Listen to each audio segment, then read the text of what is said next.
Assalamualaikum warahmatullahi wabarakatuh.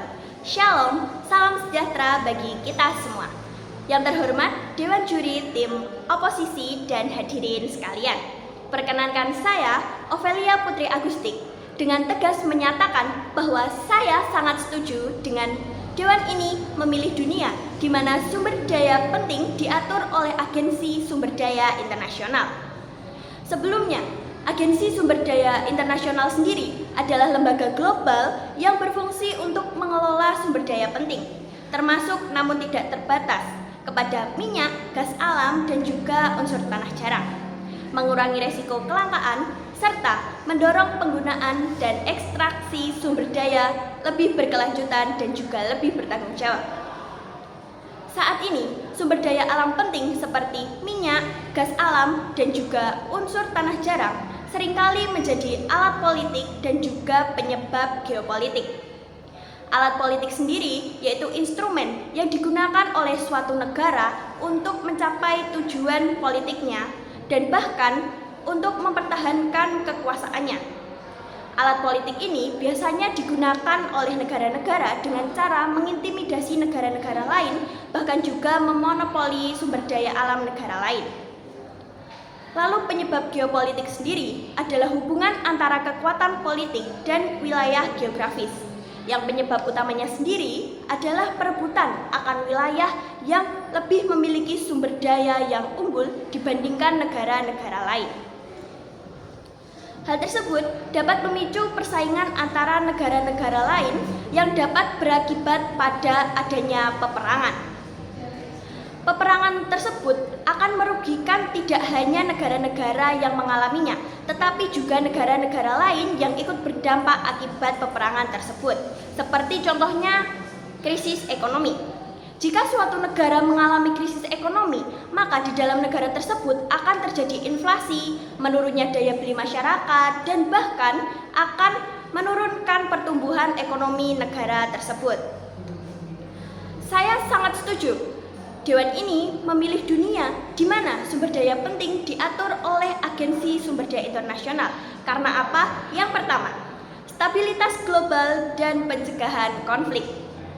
Dengan adanya Agensi Sumber Daya Internasional, maka distribusi sumber daya berdasarkan Dengan adanya Agensi Sumber Daya Internasional, maka distribusi sumber daya alam tidak lagi berdasarkan kekuatan militer, melainkan berdasarkan kebutuhan global yang adil. Hal ini dilakukan agar tidak memicu ketegangan antar negara-negara lain. Lalu yang kedua, yaitu pengelolaan keberlanjutan. Dengan adanya agensi ini, dapat menetapkan standar global yang ketat untuk meminimalkan kerusakan lingkungan. Akibat pengambilan sumber daya alam secara terus-menerus dan tanpa adanya standar global, maka akan merusak lingkungan dan juga akan menimbulkan dampak negatif pada jangka panjangnya. Tanpa agensi ini, negara-negara lain akan lebih tidak terkontrol dengan pengelolaan sumber daya alamnya, maka hal tersebut akan lebih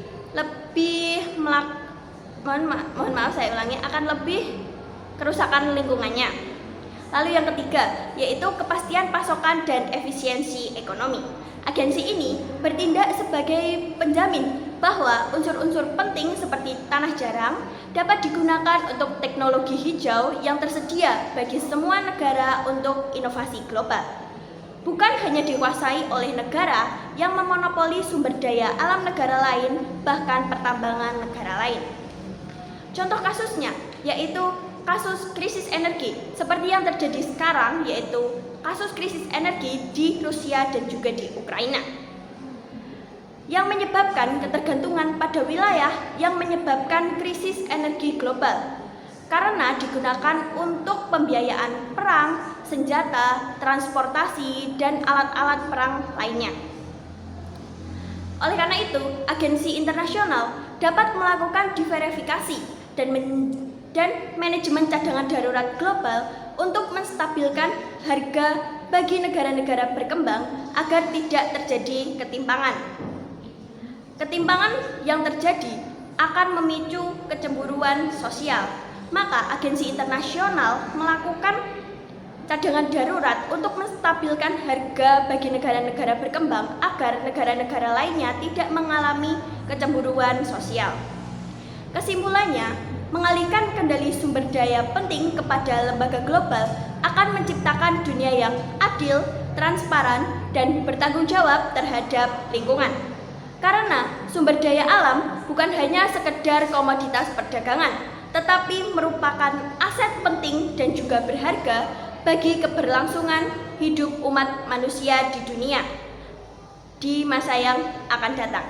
Sekian pemaparan argumen dari saya. Mohon maaf jika ada salah kata. Terima kasih. Wassalamualaikum warahmatullahi wabarakatuh.